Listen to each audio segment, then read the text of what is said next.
Door behind you. Check those corners.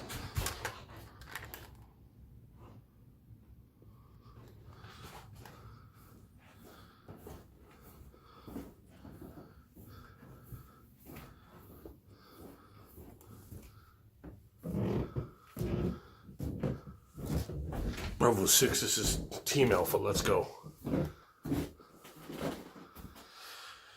It's a friendly in the bed.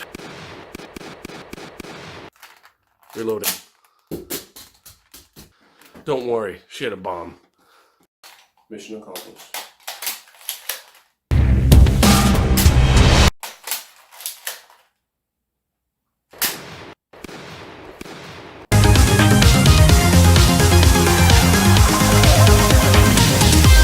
What is happening, gamers? Today, we're going to be reviewing Call of Duty Modern Warfare's campaign. Today, it didn't take very long to beat. I beat on regular difficulty, and it took me less than 4 hours, which kind of sucks because I expected the campaign to be much bigger, broader, and have a better emphasis on the story that it has. Now, there's nothing wrong with this kind of scenario, but the one thing I wanted from the new Call of Duty was to have an exceptional and great combat and story-wise, and it does tell a decent story. I expected Modern Warfare to be a little bit more better or emphasize the story as it goes along. This time, we don't have much of that, unfortunately.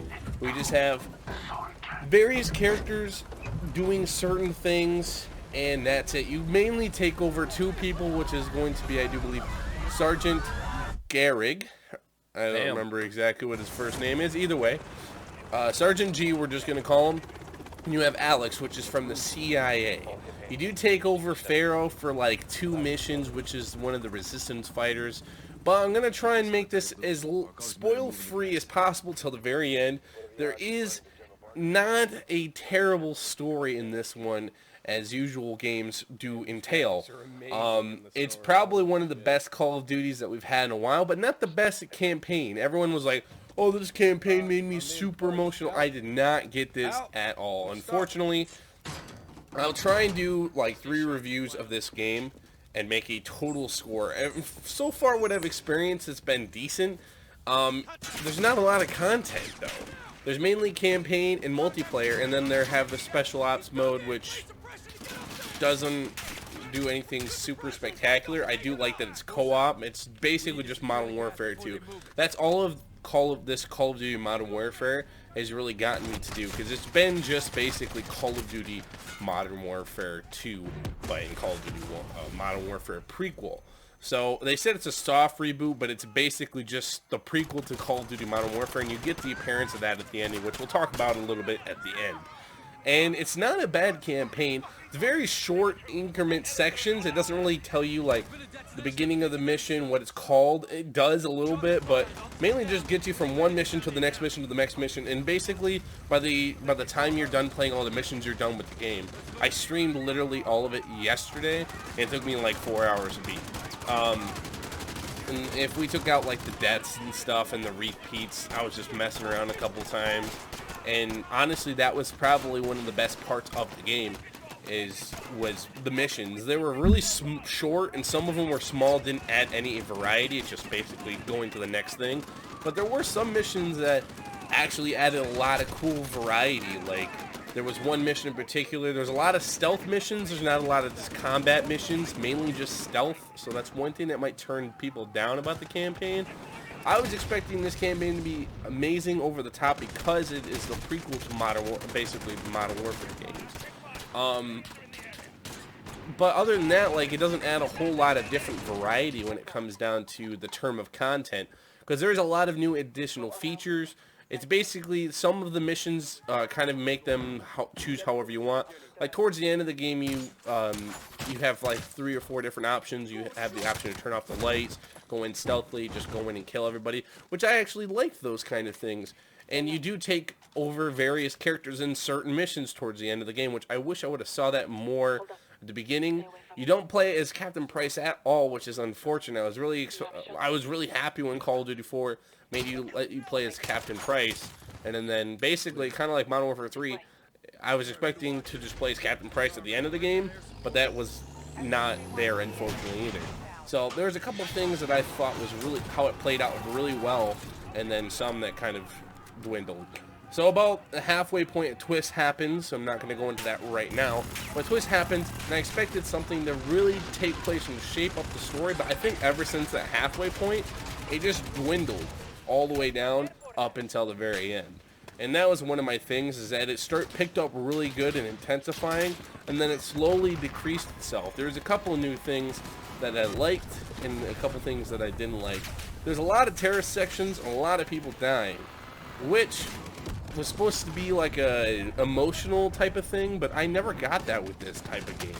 I was just basically playing it. Maybe that's just because I'm cold-hearted or something, and I don't really like and get invested, but people were like preempting to the game. They're like, oh, I came out of there and I was bawling. Like, I never got any of that kind of feeling. I was just like, oh, this person died. Okay.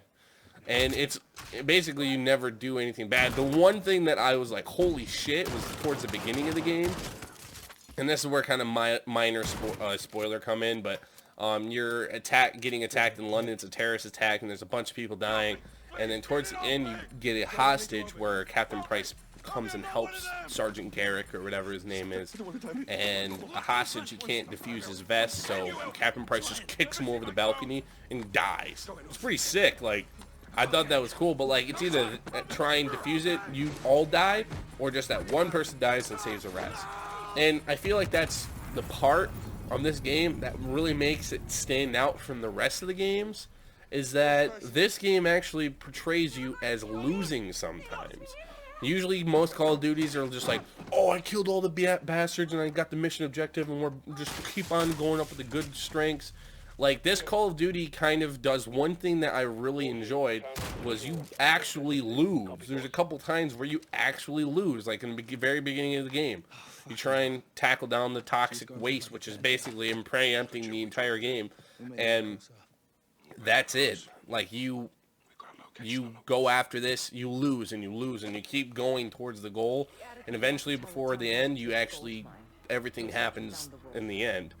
And I didn't realize Modern Warfare was a prequel. I was assuming it was a soft reboot, so they were doing all the other games all over again. That's not the case either.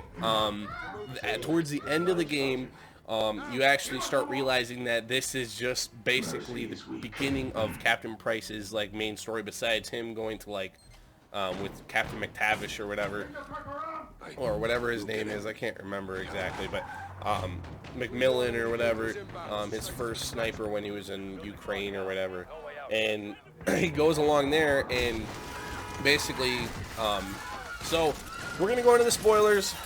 So before we go into this, back out now, or the game will be spoiled to you. So I already spoiled a couple of the things. The major plot twist is you're trying to track down these toxic waste, and it happens to be Farid, which is one of the resistance fighters, happens to be the turned not good.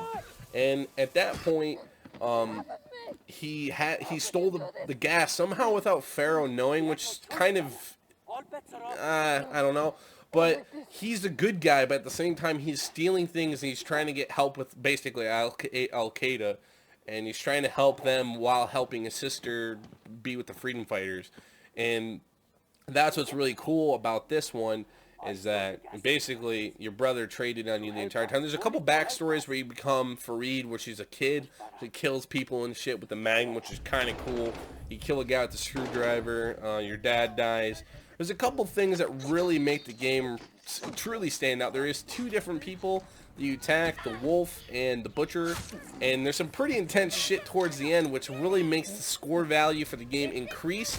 It basically makes the good guys feel like a bad guy for just a small smidgen of a portion of the game, which I thought was probably one of the best parts of the game, at least for me, make the game truly stand out, which towards the end of the game, you capture the Wolf, and then you kill him towards the end. And then slightly after that, you catch the Butcher, which is this guy that just kills a bunch of people right in front of you, essentially, once you capture the Wolf. Once you do that, you basically get the Butcher, you capture him, and then you bring his fucking family in, and threaten his family. That's the only way you can get him to talk. He tells you where the wolf is because he gets captured and then you lose him, which is part of the progression of the game. The butcher then basically, I don't know if you can save him, but it doesn't, like, I killed him anyways. I thought it was funny. You can apparently spit on him, and there's a couple achievements within there too, but I mean, as far as that was probably the most intensifying thing. And then towards the end, you kill this Russian guy named Barrick, which, of course, people after that, of course, you kill Barrick, and then the other guys come up, which starts the Call of Duty, Zakayev, and Markov, or I can't even remember the names right now, but basically starts the other Call of Duty villains from that point, and then Captain Price, of course, Pharaoh kills this guy, which has been torturing her for a long time or whatever. He kills him, and then Captain Price establishes Task Force 141, which Sergeant Garrick is, of course, Gads, which came out of nowhere. They talk a little bit about Simon Ridley, which is Ghost, and then, yeah, that's pretty much it. And then, you know, they talk about, you know, it basically, after the campaign is done, it wants you to play the Spec Ops mode, which I have not played Spec Ops. That will be coming in the next couple days or so.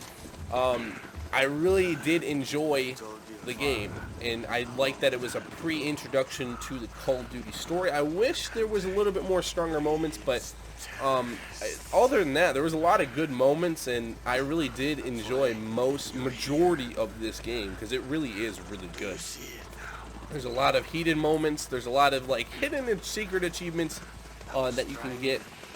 And, of course, beating the game on veteran or realistic difficulty. And I thought this was going to be actually pretty difficult. Replaying it now, I'm, like, halfway through the game already because it's a very short campaign. It takes 4 hours to beat. But it's not hard on veteran. Realistic, I don't know if it's a one-shot kill like it was in, like, Black Ops 3 or whatever. But I know for sure that all your HUD and everything is removed. I'm assuming it's probably a one-shot kill. I'm not 100% sure, but on veteran, it takes like 3 or 4 shots for you to die. And actually, regular, there was a couple of times that I struggled on some parts because I just was getting slaughtered. I was trying to do a special thing and trying to get an achievement or something. But other than that, yeah, I really did enjoy the campaign. I think it deserves, I would say, like an 8.1 out of 10. It's decent, but compared to, like, I would say the complexity and, like, goodness of, like, a Modern Warfare 2 campaign where there was a big twist at the end and it was actually good missions after the other. Call of Duty Modern Warfare, it got good, but then it staled out, and then it got good again right towards the end, kind of, I guess. But it was really good. I thoroughly, continuously played up until the end, which usually doesn't happen with most Call of Duty, especially given years past, like with World War II, and I didn't mind World War II, but some of the games just kind of dwindled, and sometimes they just weren't as good as I expected them to be. So, other than that, Call of Duty campaign gets an 8.1 out of 10. I don't want to give it any more because I don't think it truly deserves. I mean, maybe if there was a couple things improved, like Intel is completely gone. There's a couple things that I just kind of didn't like about the campaign, like the stereotypical fighters, and towards the end it gets a little cheesy, and there's a couple times that I was just like, wait, this is just what? And sometimes it felt like repeats of Call of Duty maps. Like there was a couple times I felt like I was playing Call of Duty Modern Warfare, but that's happened. I mean, Call of Duty does recycle some of its assets, so I'm not surprised by that. But other than that, I'm really happy with the game. Multiplayer, and I think Spec Ops. I think I'm going to do Spec Ops review first, and then we're going to review multiplayer after that. That's going to come within this week sometime. I'm not really sure. But appreciate you guys watching the video. The intro is kind of corny, I guess. I'm trying to get a little bit better into the format of these reviews, trying to make it a little bit more entertaining, at the same time make you guys laugh, unwind before the reviewing process gets started. So trying to make that a little bit better, but from now, thank you guys so much for watching. I appreciate you. Subscribe, like the video if you enjoyed, and I'll see you guys in the next one. Peace out.